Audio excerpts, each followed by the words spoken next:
রাজধানী জলাবদ্ধতা নিরসনে খাল সংস্কার কার্যক্রম শুরু করল অন্তর্বর্তী সরকার। এরই ধারাবাহিকতায় রবিবার ঢাকা উত্তর সিটির ৬টি খাল পুনঃখননের উদ্বোধন করেন পরিবেশ, বন ও জলবায়ু পরিবর্তন বিষয়ক উপদেষ্টা সৈয়দা রিজওয়ানা হাসান। উপদেষ্টা বলেন, বর্ষার আগে ঢাকার ১৯টি খাল উদ্ধার ও পানি প্রবাহ নিশ্চিত করা হবে।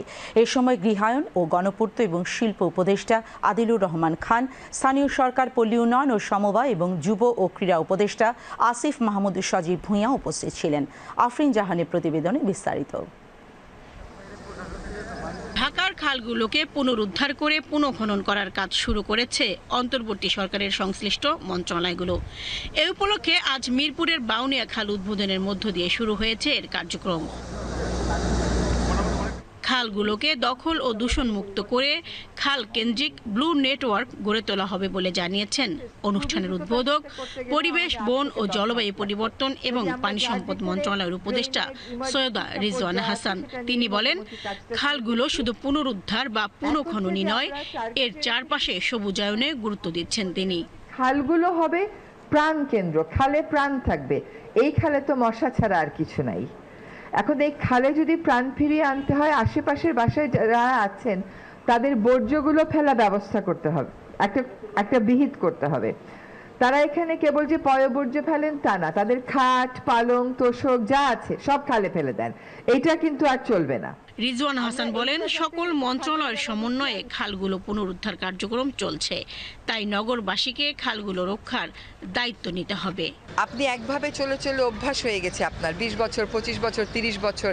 আপনি দেখেছেন যে আমরা হাজারীবাগ থেকে ট্যানারি সরিয়েছি কত লম্বা আইনি প্রক্রিয়ার পরে, এখন আবার সেখানে তারা দূষণ শুরু করেছে। এটা আমাদের একটা অভ্যাসে পরিণত হয়েছে। অভ্যাস থেকে সরিয়ে আনতে আইন প্রয়োগের ব্যাপারে যে কঠোরতাটুকুন দেখানো দরকার সেটুকুন আমরা দেখাবো, কিন্তু একই সাথে তো প্রযুক্তিগত সমাধানও লাগবে, মনিটরিং এবিলিটিও বাড়াতে হবে। সেগুলো আমরা শুরু করে দিয়ে যাব। গৃহায়ন ও গণপূর্ত এবং শিল্প মন্ত্রণালয়ের উপদেষ্টা আদিলুর রহমান খান বলেন, খাল-বিল, নদী নালা দখলমুক্ত রাখতে এই উদ্যোগ নেওয়া হয়েছে এবং এটি একটি চলমান কার্যক্রম। আমরা একটা অরাজক অবস্থার থেকে, একটা ফ্যাসিবাদী শাসনের থেকে বের হয়ে এসে কিছু কাজ করার চেষ্টা করছি।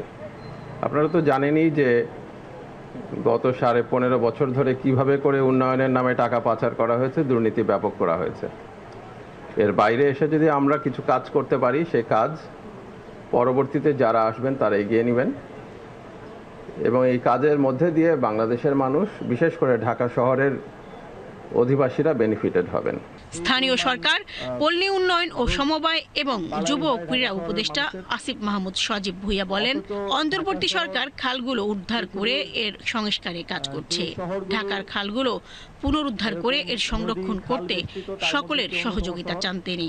আমরা যদি আমাদের খালগুলোকে সংরক্ষণ করতে পারতাম, তাহলে এই শহরের চিত্রটাই ভিন্ন রকম হতো।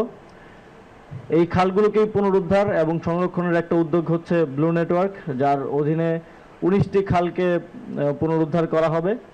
ব্লু নেটওয়ার্কের প্ল্যানটা এই খালকে কেন্দ্র করে একটা সুন্দর ইকোসিস্টেম গড়ে তোলার, যাতে মানুষ এই খাল দেখে দূরে সরে না যায়, বরং এই খালেই আসলে একটা সৌন্দর্য এবং পরিবেশগত উৎকর্ষ খুঁজে পায় এবং এর আশেপাশে একটা পার্কের মতো একটা পরিবেশ তৈরি করা যায়।